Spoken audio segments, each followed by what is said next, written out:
Friends, welcome to Uranus classes. आप सभी का यूरेनस क्लासेस पे स्वागत है। आज हम लोग एक नए सीरीज के साथ शुरू करेंगे, लूसेंट सीरीज, जो भारत का कोई भी कंपटीशन एग्जाम हो, लूसेंट के क्वेश्चन के बिना भारतीय कंपटीशन का एग्जाम बेकार है। चाहे एग्जाम यूपीपीसीएस का हो, चाहे यूपीएससी का हो, चाहे ग्रुप डी का हो, चाहे लेखापाल का हो, चाहे पटवारी का हो, लूसेंट से क्वेश्चन आना तय है। इसीलिए हम लोग एक नए फॉर्मेट में, एक नए उत्साह के साथ आज से लूसेंट सीरीज का स्टार्ट करेंगे, जो छोटे छोटे वीडियो फॉर्मेट में बनाया जाएगा। जो एक तरह से मैराथन क्लास यह नहीं होगा, छोटा छोटा क्लास होगा, जिसमें समझ पकड़ अच्छी बन सके। आखिर कहना क्या चाह रहा है, इसे रटना नहीं है, इसे समझना है, और छोटे छोटे फॉर्मेट, छोटे छोटे वीडियो में समझना है। तो चलिए हम लोग शुरुआत करते हैं लूसेंट की। तो आज पहला इतिहास के पहले चैप्टर से हम लोग शुरू करेंगे लूसेंट। तो सबसे पहले देख लेते इतिहास। उत्तर में भारत का इतिहास। उत्तर में हिमालय से लेकर दक्षिण में समुद्र तक फैला यह उपमहाद्वीपीय भारतवर्ष के नाम से ज्ञात होता है। यानी कहने का मतलब ये हुआ कि उत्तर में हिमालय, उत्तर में ये हुआ उत्तर, ये हुआ दक्षिण। तो उत्तर में हिमालय से और दक्षिण में समुद्र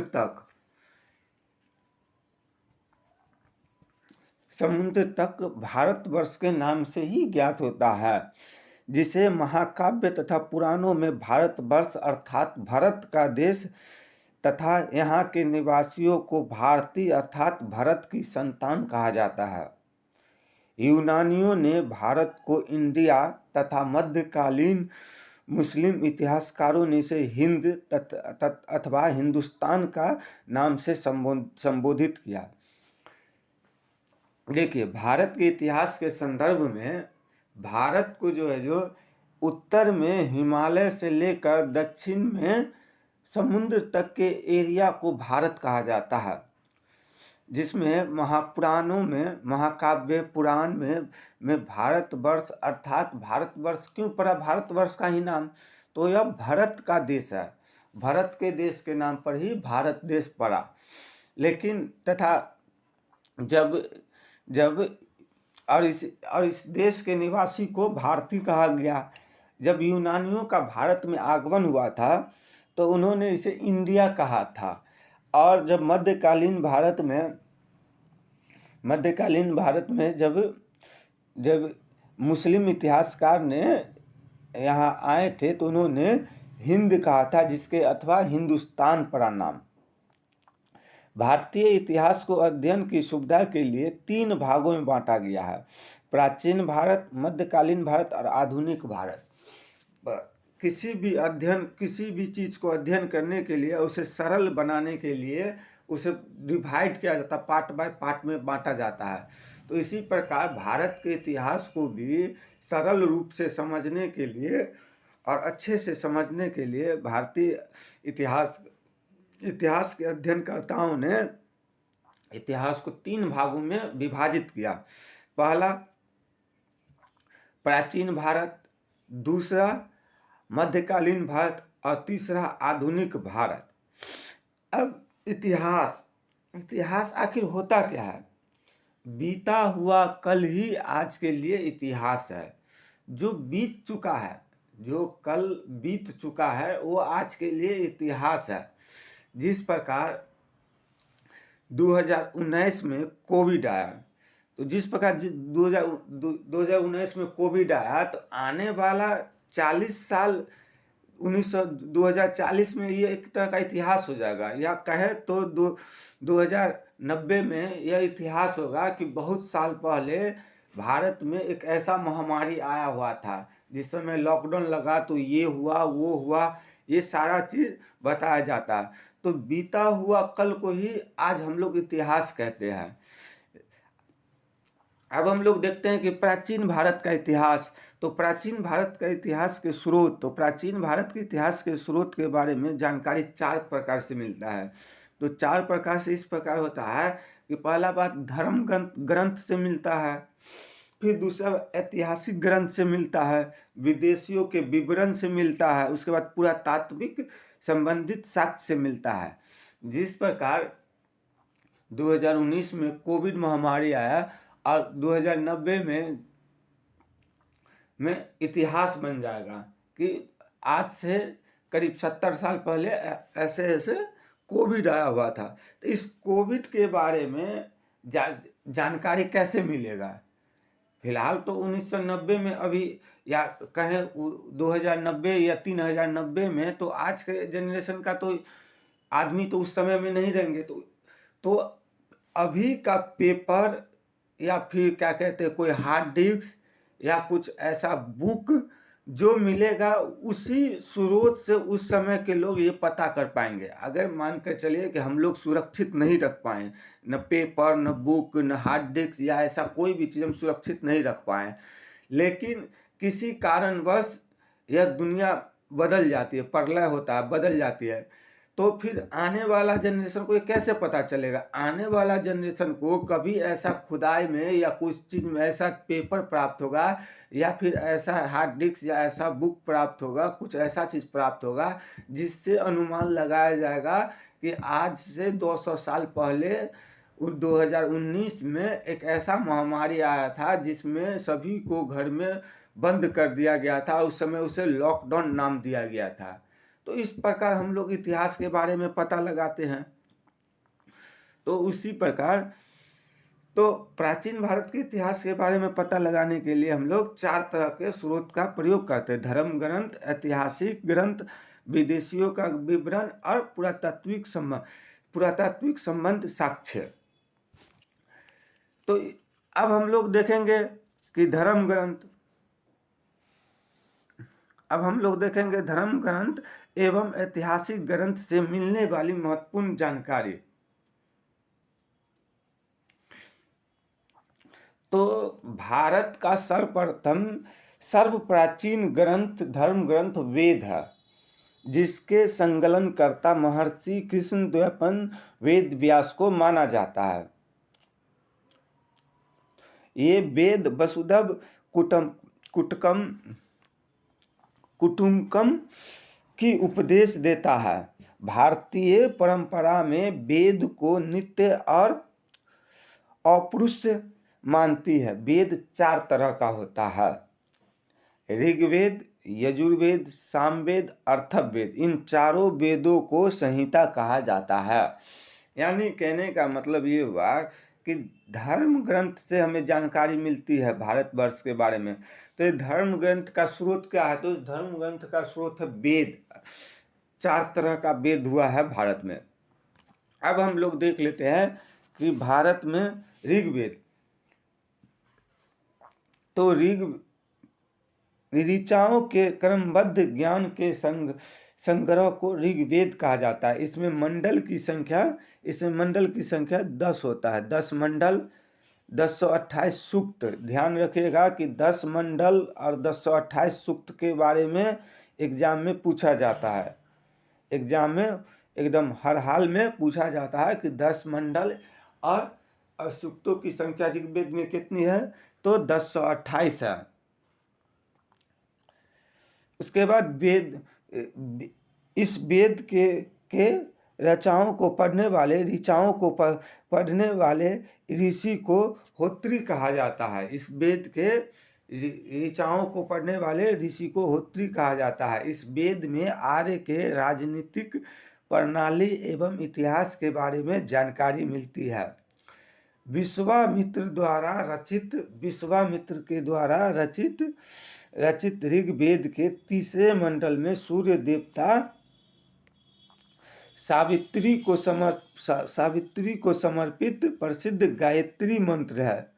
ये ध्यान रखिएगा, ये अक्सर एग्जामों में पूछा जाता है कि ऋग्वेद के कौन से मंडल में, तो तीसरे मंडल में सावित्री का उल्लेख है। और नौवें मंडल में देवता सोम देवता को समर्पित है। नौवां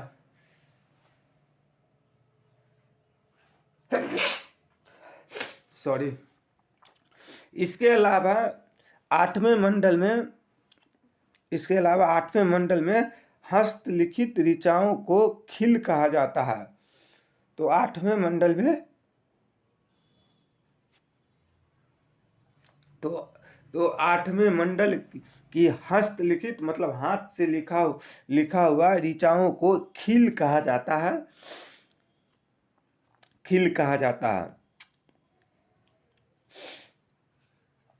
चतुर्थ वर्गीय समाज की कल्पना आदि स्रोत ऋग्वेद के 10वें मंडल में वर्णित पुरुष सूक्त में है। इसके अनुसार 4 वर्ण होते हैं: ब्राह्मण, क्षत्रिय, वैश्य और शूद्र। तथा पुरुष ब्रह्मा की मुख से, क्षत्रिय भुजाओं से, शूद्र वैश्य जांघों से और शूद्र चरणों से उत्पन्न हुए हैं। ये भी ध्यान रखिएगा आप लोग।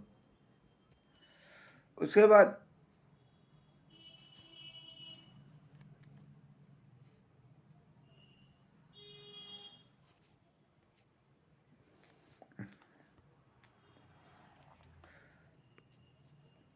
ध्यान रखिएगा कि धर्म सूत्र 4 प्रमुख जाति की स्थिति, व्यवसाय, दायित्व, कर्तव्य और विशेष अधिकारों को स्पष्ट विभेद करता है। धर्म सूत्र में 4 प्रमुख जातियों की स्थितियों, व्यवसायों, दायित्व, कर्तव्य और विशेषाधिकार को स्पष्ट विभेद करता है। अब इसमें एक है कि ईसा पूर्व और ईस्वी में, ईसा पूर्व और ईस्वी किसे कहते, क्या होता है?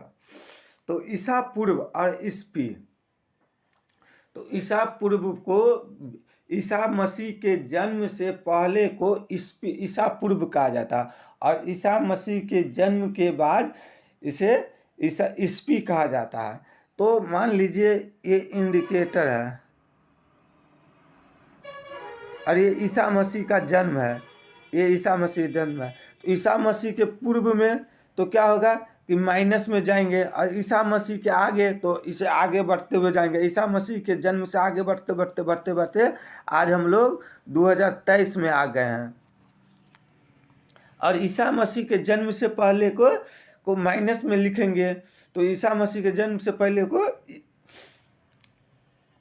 अब देख लेते हैं कि क्या कह रहा है इसके बारे में।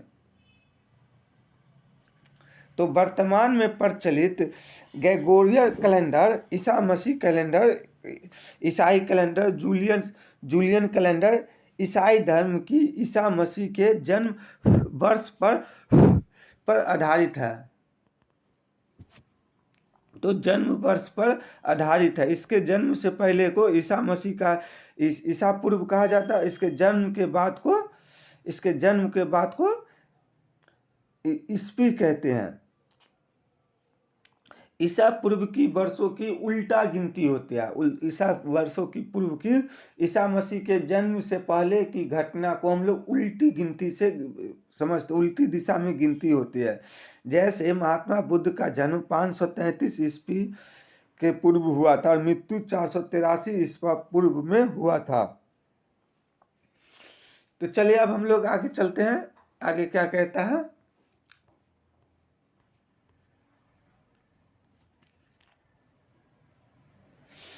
बावन अवतार में 3 पंगों का आख्यान प्राचीन स्रोत ऋग्वेद है। ऋग्वेद में इंद्र के लिए ऋग्वेद में इंद्र के लिए 250 बार, ये याद रखेगा, ये पूछा जाता है एग्जाम में।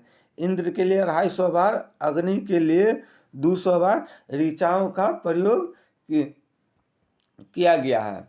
ये हमेशा ध्यान रखेगा कि इंद्र के लिए 250 बार और अग्नि के लिए 200 बार किया गया। प्राचीन इतिहास के साधन के रूप में वैदिक साहित्य में ऋग्वेद के बाद शतपथ ब्राह्मण का स्थान आता है। कौन सा? शतपथ ब्राह्मण का स्थान आता है ऋग्वेद के बाद।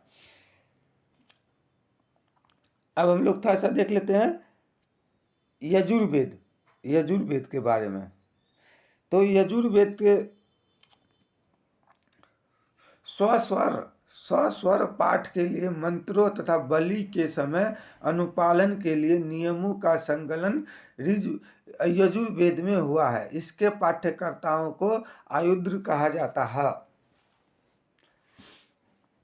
तो जब मंत्र का यजुर्वेद में मंत्र का उच्चारण और बलि के नियम का कर्म कांड के पालन के बारे में बताया गया है। ऋग्वेद में, यजुर्वेद में यज्ञ संबंधित विधि विधान का संकलन है। और यह एक ऐसा वेद है जो गद और पद दोनों वाला वेद है, यजुर्वेद।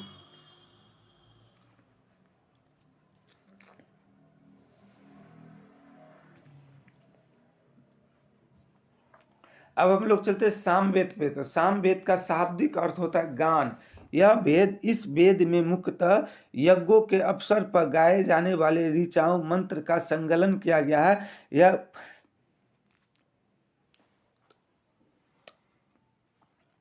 इसे भारतीय सामवेद को भारतीय संगीत का जनक भी कहा जाता है। यजुर्वेद और सामवेद में किसी भी विशिष्ट ऐतिहासिक घटना का वर्णन नहीं मिलता है। यजुर्वेद और सामवेद में किसी भी विशिष्ट ऐतिहासिक घटना के बारे में कोई जानकारी वर्णन नहीं मिलता है। उसके बाद हम लोग देख लेते हैं अर्थवेद। अर्थवा ऋषि के द्वारा रचित इस वेद में कुल 731 मंत्र और लगभग 6000 पद है। इसमें इसके कुछ मंत्र ऋग्वैदिक मंत्रों के से भी प्राचीनतम है। अर्थवेद कन्याओं की जन्म की निंदा करता है। ऐतिहासिक दृष्टि से अर्थवेद का महत्व तो इस बात में है कि इसमें सामान्यतः पुरुष के विचारों तथा अंधविश्वासों का विवरण मिलता है। सबसे पहले बता देते हैं कि अर्थवेद में पुरुष के विचार और अंधविश्वास का वर्णन मिलता है। ये कन्या के जन्म को निंदा करता है, कन्या के बारे में निंदा करता है, और इसे अथर्वा ऋषि के द्वारा लिखा गया है इस वेद को। उसके बाद देख लेते हैं विष्णु पुराण। तो विष्णु पुराण मौर्य वंश से संबंधित है। विष्णु पुराण मौर्य वंश से, मत्स्य पुराण आंध्र सातवाहन वंश से है, वायु पुराण गुप्त वंश से है।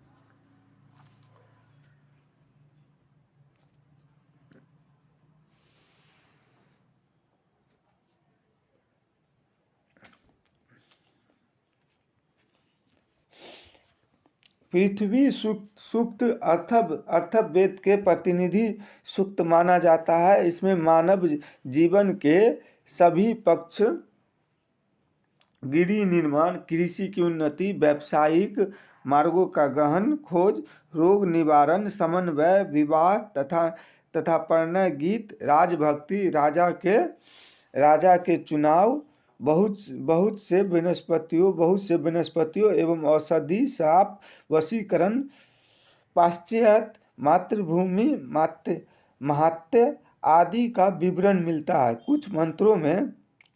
कुछ मंत्रों में जादू टोना का भी वर्णन मिलता है।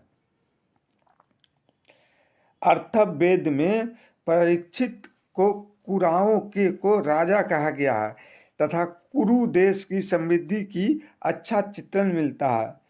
हाँ, इसमें सभा और समिति को प्रजापति की दो पुत्रियां बताया गया है। यह क्वेश्चन पूछा जाता है एग्जाम में। इसमें सभा और समिति को प्रजापति की दो पुत्रियां कहा गया है, यह एग्जाम में पूछा जाता है।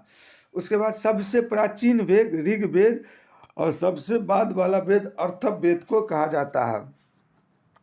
तो सबसे प्राचीन वेद ऋग्वेद को माना जाता है, सबसे बाद वाला वेद अथर्ववेद को माना जाता है।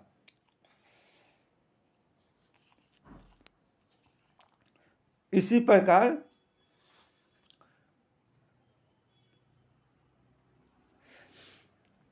भारतीय वेदों को भली भांति समझने के लिए 6 वेदांगों की रचना हुई है। ये हैं शिक्षा, ज्योतिष, कल्प, व्याकरण, निरुक्त और छंद। यह इन सभी के ज्ञान होने के बाद ही वेदों को समझा जा सकता है। भारतीय ऐतिहासिक कथाओं में सबसे अच्छा क्रमबद्ध विवरण पुराणों में मिलता है। इसके रचयिता लोमहर्ष अथवा उनके पुत्र उग्रश्रवा को माने जाते हैं। इसकी संख्या पुराणों की संख्या 18 है, जिसमें से केवल 5 पुराण मत्स्य पुराण, वायु पुराण, विष्णु पुराण, ब्राह्मण पुराण और भागवत के ही राजाओं की वंशावली पाई जाती है।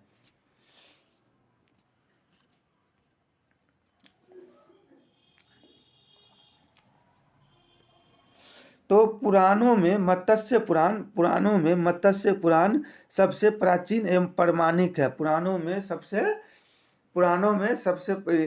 मत्स्य पुराण सबसे प्राचीन एवं प्रमाणिक है। अधिकतर पुराण सरल संस्कृत श्लोक में लिखे गए हैं। स्त्रियां तथा शूद्र जिन्हें वेद पढ़ने की अनुमति नहीं है, स्त्रियां को और शूद्र को वेद पढ़ने की अनुमति नहीं है, वे भी वेद सुन सकते हैं, परंतु पुराणों का पाठ पुजारी मंदिर में ही किया करते हैं। चलते हैं हम आगे।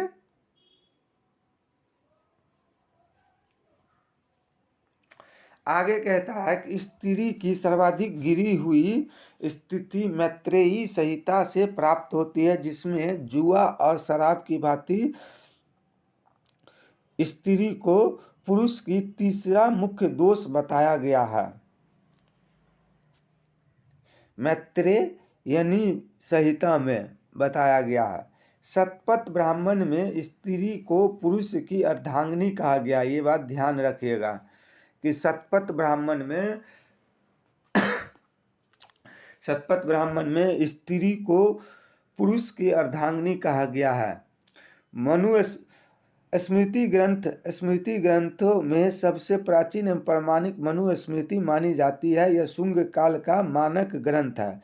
नारद स्मृति गुप्त काल के विषय में जानकारी प्राप्त होती है। नारद स्मृति से गुप्त काल के बारे में जानकारी प्राप्त होती है।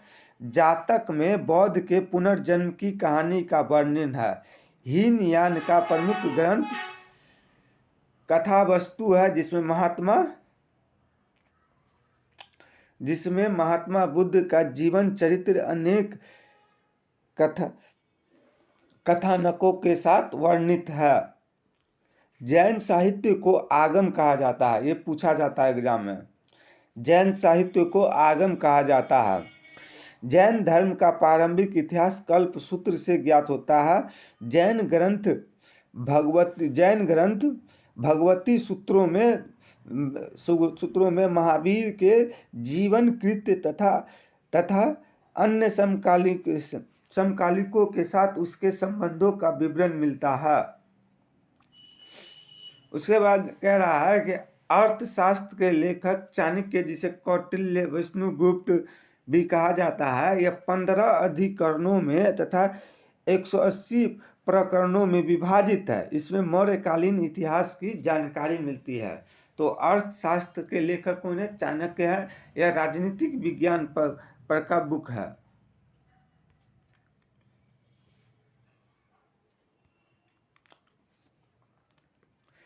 संस्कृत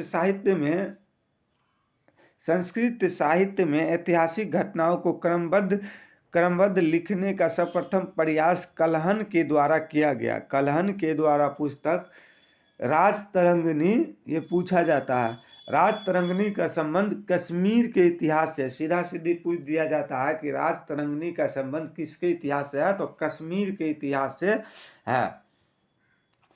अरबों पर सिंध विजय का वृत्तांत चचनामा के लेखक अली अहमद में सुरक्षित है।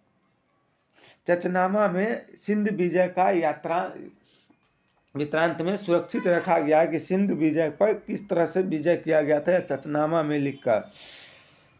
अष्टाध्यायी, यह संस्कृत भाषा का व्याकरण की प्रथम बुक है जिसके लेखक पाणिनि है। इसमें मौर्य से के पहले का इतिहास और मौर्य युगीन राजनीतिक व्यवस्था की जानकारी मिलती है। कात्यायन की गर्गी संहिता एवं ज्योतिष ग्रंथ है, फिर भी इसमें भारत में होने वाले यवन आक्रमण का उल्लेख मिलता है गार्गिक संहिता में। पतंजलि पुष्पमित्र शुंग के पुरोहित थे। पतंजलि पुष्पमित्र शुंग के पुरोहित थे यानी पंडित थे। इसके महाभाष्य से शुंग के इतिहास का पता चलता है। अब हम लोग देख लेते हैं थोड़ा सा विदेशी यात्रियों से मिलने वाली प्रमुख जानकारी कि भारत में कौन कौन से विदेशी यात्री आए, जैसे फाइयान आए, सेल्यूकस निकेटर आए, हेन स्वांग आए, बहुत सारे ऐसे विद्वान आए, यात्री आए, जिन्होंने अपने आने पर उनकी क्या अनुभव रहा, उनकी क्या और सब रहा, वो सारा चीज़ हम लोग देख लेते हैं। तो सबसे पहले हम लोग देखेंगे यूनानी रोमन लेखक के बारे में। टेनियस के बारे में देख लेते हैं। यह ईरान का राजवैद्य था। यह भारत के संबंध में इसका विवरण आश्चर्यजनक कहानियों से परिपूर्ण होने के कारण यह अविश्वसनीय है। हेरोडोटस, इसे इतिहास का पितामह कहा जाता है, इतिहास का पिता कहा जाता है, इतिहास का पितामह कहा जाता है। इसने अपनी पुस्तक हिस्टोरिका में 5वीं शताब्दी के ईसा पूर्व में भारत और फारस, यानी फारस मतलब ईरान से संबंध का वर्णन करता है, परंतु इसकी विवरण का अनुश्रुति एवं अफवाहों पर आधारित है। यानी अनुश्रुति मतलब क्या होता है कि सुना सुनाया गया है, न कि इसका कहीं विवरण है, कोई साक्ष्य कहीं लिखा गया है, कोई शिलालेख पर, कोई बुक में, कोई कुछ में, ऐसा कोई बात नहीं है। यह दंत कथा के तहत है, के तरह है। उसके बाद तीसरा है सिकंदर के साथ आने वाले लेखक में निर्णायकस श्रिक्टस तथा ऑस्टियोबुलस के विषय में प्रामाणिक और विश्वसनीय है। मेगास्थनीज, यह सेल्यूकस निकेटर का राजदूत था जो चंद्रगुप्त मौर्य के दरबार में आया था। इसने अपनी पुस्तक इंडिका में मौर्य युगीन समाज एवं संस्कृति के विषय में लिखा है। उसके बाद पांचवा है डायमेकस, यह सीरियन नरेश आंतियोकस का राजदूत था जो बिंदुसार के दरबार में आया था। यह बिंदुसार के दरबार में आया था। इसका विवरण मौर्य युगीन से संबंधित है।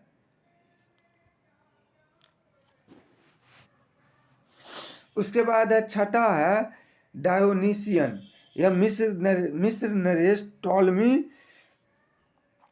फिलेडेल्फस का राजदूत था जो अशोक के दरबार में आया था। उसके बाद है टॉमली, तो टॉमली इसे 2री शताब्दी में भारत का भूगोल नामक पुस्तक लिखा। टॉमली ने 2री शताब्दी में भारत के भूगोल नामक पुस्तक को लिखा।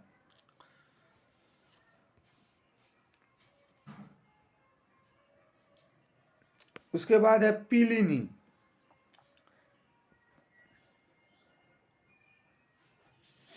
इसने प्रथम शताब्दी में नेचुरल हिस्ट्री नामक पुस्तक लिखी।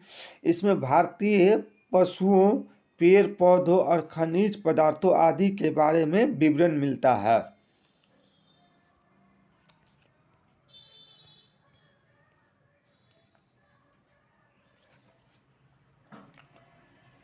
उसके बाद है पेरिप्लस ऑफ इरिथियन सी।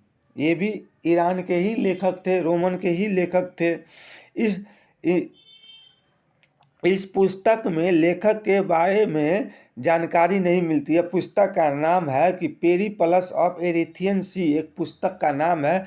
अब यह एक गुमनाम पुस्तक है जिसके लेखक के बारे में जानकारी नहीं है। यह लेखक करीब 80 वर्ष ईस्वी में हिंद महासागर की यात्रा पर आया था। और उसने उस समय में भारत के बंदरगाहों और व्यापारिक वस्तुओं के बारे में जानकारी मिलती है। अब हम लोग देखेंगे चीनी लेखक के बारे में। तो चीनी लेखक के बारे में सबसे पहला हम देखेंगे फाहियान। तो फाहियान यह चीनी यात्री गुप्त नरेश चंद्रगुप्त द्वितीय के दरबार में आया था। इसने अपने विवरण में मध्य प्रदेश के समाज एवं संस्कृति के बारे में वर्णन किया है। इसने मध्य प्रदेश की जनता को सुखी एवं समृद्ध बताया है। यह 14 वर्ष तक भारत में रहे थे। उसके बाद है सन युगन। उनके बाद कौन है? सन युगन। तो सन युगन यह 518 ईस्वी में भारत आया था और अपने 3 वर्षों की यात्रा में बौद्ध धर्म की प्राप्तियां को एकत्रित की थे। उसके बाद है हेन सोंग। यह हर्षवर्धन के शासनकाल में भारत आया था। हेन सोंग 329 ईस्वी में चीन से भारतवर्ष के लिए प्रस्थान किए थे। हेन सोंग चीन से 629 ईस्वी में भारत के लिए प्रस्थान किए थे और लगभग 1 वर्ष की यात्रा के बाद सर्वप्रथम यह भारतीय राज्य की कपिसा में पहुंचे थे। भारत में 15 वर्षों तक ठहर कर 645 ईस्वी में चीन लौट गया। वह बिहार के नालंदा जिला स्थित नालंदा महाविद्यालय में अध्ययन करने तथा भारत में बौद्ध ग्रंथों को एकत्रित कर ले जाने के लिए आया था। इसकी भ्रमण यात्रांत को सीयूकी, यह पूछा जाता है, सीयूकी के नाम से प्रसिद्ध हुआ। इसने 138 देशों का विवरण मिलता है। इसमें हर्षकालीन समाज, धर्म, राजनीतिक के बारे में वर्णन किया गया। इसके अनुसार सिंध के राजा शूद्र था। हेन सोंग ने बुद्ध की प्रतिमा के साथ साथ सूर्य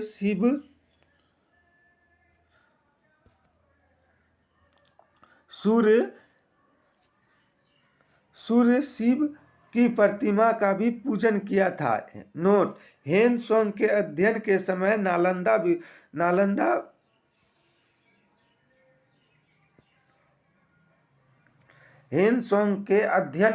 नालंदा विश्वविद्यालय के कुलपति आचार्य शीलभद्र थे।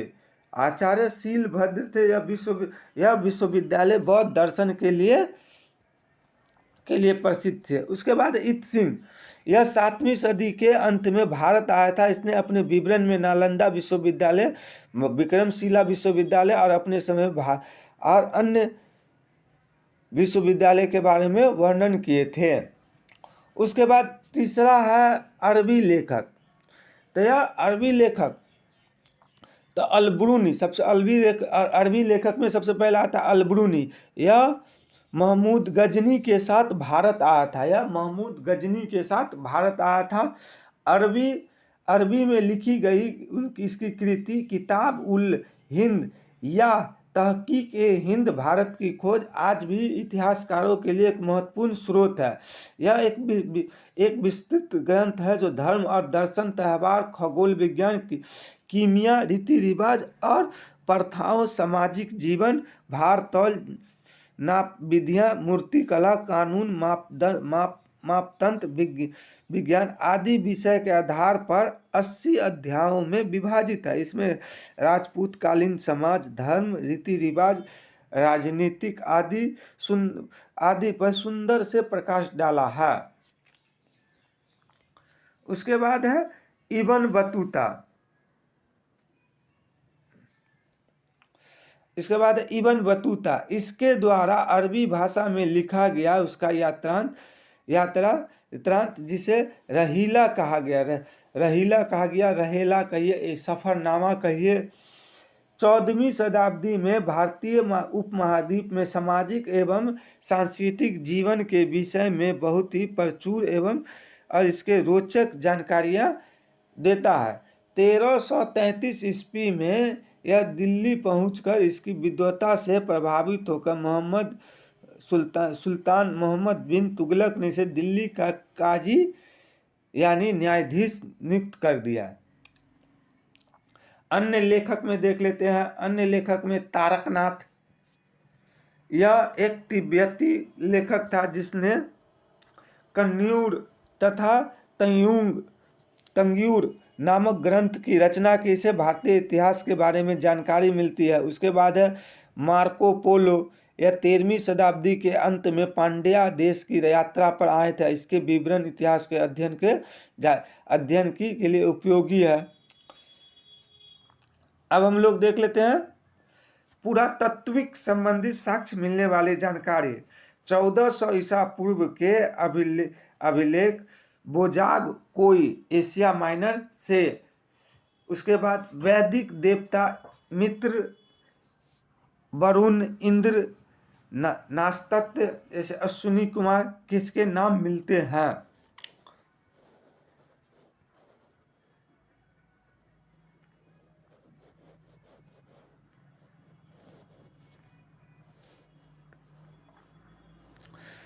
उसके बाद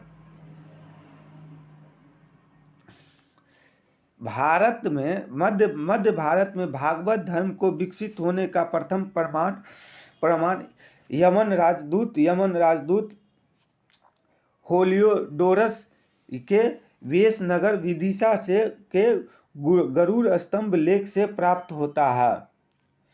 उसका सर्वप्रथम भारतवर्ष का जिक्र हाथी गुफा अभिलेख में मिलता है। तो भारतवर्ष का जिक्र हाथी गुफा अभिलेख से मिलता है। सर्वप्रथम दुर्भिक्ष की जानकारी देने वाला प्रथम सौगौरा अभिलेख है। इस अभिलेख में संकट काल में उपयुक्त होने वाले खाद्यान्न सुरक्षित रखने का उल्लेख मिलता है। उसके बाद सर्वप्रथम भारत आने वाले हून आक्रमण की जानकारी भीतरी स्तंभ के लेख से प्राप्त होता है। उसका सती प्रथा का पहला लिखित साक्ष्य एरन अभिलेख शासक भानुगुप्त थे। सातवाहन राजाओं का पूरा इतिहास उसके अभिलेख के आधार पर लिखा गया है। रेशम बुनकर की श्रेणियों की जानकारी मंदसौर अभिलेख से प्राप्त होता है। मंदसौर रेशम बुनकर। उसके बाद कश्मीरी नवपाषिका पुरास्थल बुर्ज होम के गर्तावास यानी गड्ढा वाले घर का साक्ष्य मिलता है। इसमें उतरने के लिए सीढ़ी होती थी। उसके बाद देखिए प्राचीनतम सिक्कों को आहत सिक्का कहा जाता है और इसी को साहित्य में कासार पर्ण कहा जाता है। सर्वप्रथम सिक्कों पर लेख लिखने का कार्य यवन शासकों ने किया। समुद्र गुप्त की बीना बजाती हुई मुद्रा वाले सिक्कों के उसके संगीत प्रेमी होने का प्रमाण मिलता है।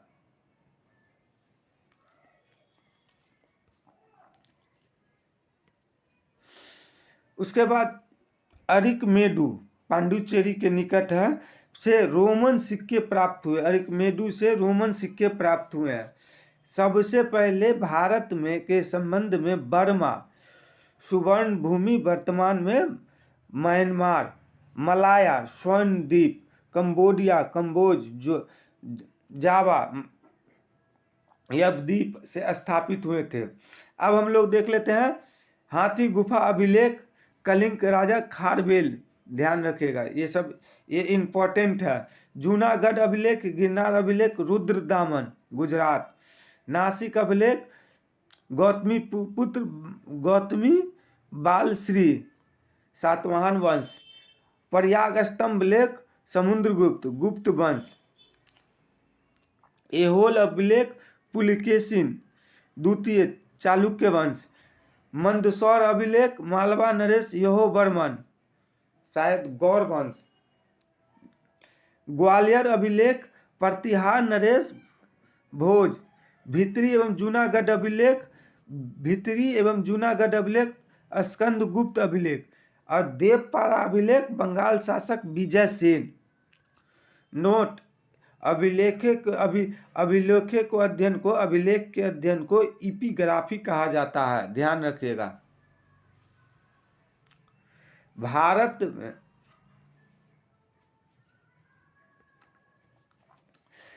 उत्तर भारत में मंदिरों की कला को नागर शैली कहा जाता है। उत्तर भारत में मंदिरों की कला को नागर शैली, दक्षिण भारत में द्रविड़ शैली, और द्रविड़ और नागर और द्रविड़ शैली के प्रभाव से बना हुआ मंदिर को बेसर शैली कहा जाता है, जो कि मध्य प्रदेश एरिया में कुछ देखने को मिलता है, जो दक्षिण भारत और उत्तर भारत के बॉर्डर पर जो क्षेत्र हो वहाँ। एक होता है पंचायतन शब्द, तो पंचायतन शब्द मंदिर की रचना शैली से संबंधित, पंचायतन शब्द मंदिर रचना के शैली से संबंधित है। यह हिंदू मंदिर तब पंचायतन शैली कहलाता है जब मुख्य मंदिर के 4 सहायक मंदिर से घिरा हो। पंचायतन मंदिर का उदाहरण के लिए कंदरिया महादेव का मंदिर खुजराहो, उसके बाद ब्रह्मेश्वर मंदिर भुवनेश्वर, लक्ष्मण मंदिर खुजराहो, लिंगराज का मंदिर भुवनेश्वर, दशावतार का मंदिर देवगढ़ उत्तर प्रदेश, और गोंडेश्वर का मंदिर महाराष्ट्र। इन सभी मंदिर यह सब पंचायतन शैली पर बना हुआ है, जो मुख्य मंदिर की चारों दिशा में एक छोटे छोटे मंदिर है।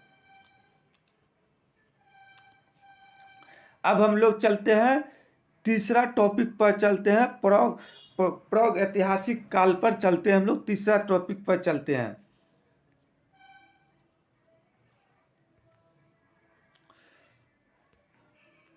तो जिस प्राग ऐतिहासिक काल, जिस काल में मनुष्य ने घटनाओं का कोई लिखित विवरण नहीं है, उसे प्राग ऐतिहासिक काल कहते हैं। जिस काल में मनुष्य के घटनाओं का कोई लिखित विवरण नहीं है, कुछ नहीं है, कोई दस्तावेज नहीं, न ग्रंथ है, न कोई शिलापट है, कुछ है ही नहीं। मानव विकास के उस काल में को इतिहास कहा जाता है। मानव विकास के उस काल को इतिहास कहा जाता है, जिसका विवरण निम्नलिखित रूप से उपलब्ध है।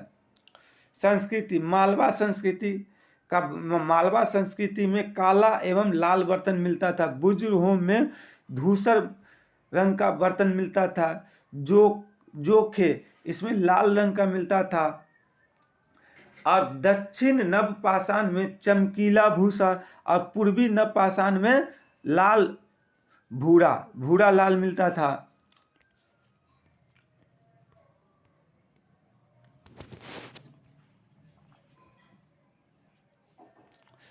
आद्य ऐतिहासिक काल उस काल को कहते हैं जिस काल में लेखन कला के प्रचलन के बाद भी उपलब्ध लेख को पढ़ा नहीं जा सकता। लेखन संबंधित है लेकिन उसे पढ़ा नहीं जा सकता है, उसे ही आद्य ऐतिहासिक काल कहा जाता है। ज्ञानी मानव, इसका प्रवेश इस धरती पर आज से लगभग 30 से 40 हजार वर्ष पूर्व हुआ था। ज्ञानी मानव का प्रवेश इस धरती पर। पूर्व पाषाण युग या पूरा पाषाण युग में मानव का जीवन मुख्य रूप से 4 का आधार था। मुख्य आधार शिकार था। पूर्व पाषाण युग में या पूरा पाषाण युग में मानव जीवन का मुख्य आधार शिकार था। शिकार पूरा पाषाण आदि में मानव के मनोरंजन का साधन था। उसके बाद आग का आविष्कार पूरा पाषाण में एवं पहिए का आविष्कार नवपाषाण काल में हुआ था। तो आग का आविष्कार पूरा पाषाण काल में और पहिए का आविष्कार नवपाषाण काल में हुआ था। मनुष्य मनुष्य में अस्थायी निवास की प्रवृत्तियां नवपाषाण में हुई थी। इसमें मनुष्य सबसे पहले कुत्ता को पालना शुरू किया था। मनुष्य ने सर्वप्रथम तांबा धातु का उपयोग किया।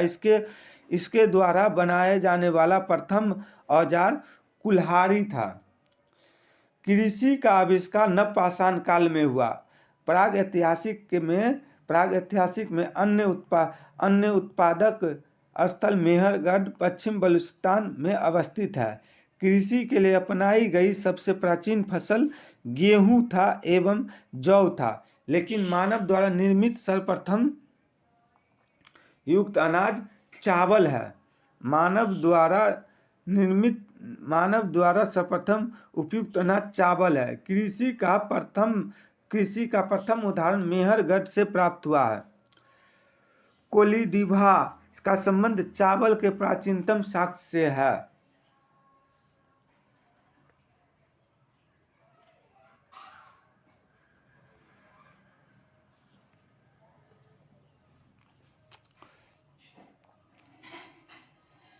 कृषि का प्रथम उदाहरण मेहरगढ़ से प्राप्त हुआ है। पल्लावरम नामक स्थान पर भारतीय पुरातत्व कलाकृति की खोज हुई थी। भारत में पूर्व प्रस्तर युग का अधिकांश औजार पत्थर के बने हुए हैं। रॉबर्ट ब्रूसफुट के पहले व्यक्ति थे जिन्होंने 1863 में भारत में पुरापाषाण काल के औजार की खोज की थी। भारत का सबसे प्राचीन नगर मोहनजोदड़ो था और सिंधी भाषा में इसे मृतकों का टीला कहा जाता है। असम का श्वेतभ्रू गिबन भारत में पाए जाने वाला एकमात्र मानव भाव कपि है। इमाम गांव ताम्रपाषाण युग की एक बड़ी बस्ती है जिसका संबंध जावो संस्कृति से है। भारत में शिवालक की पहाड़ी से जीवाश्म प्राप्त होता है। भारत में मनुष्य संबंधित पहला प्रमाण नर्मदा घाटी से प्राप्त होता है। भारतीय नागरिक सेवा में अधिकारी रिंजले प्रथम व्यक्ति थे जिन्होंने प्रथम बार वैज्ञानिक आधार पर भारत की जनगणना का प्रजातीय विभेदीकरण किया था। तो चलिए, तीसरा चैप्टर है सिंधु सभ्यता। इसे हम लोग नेक्स्ट वीडियो में देखेंगे।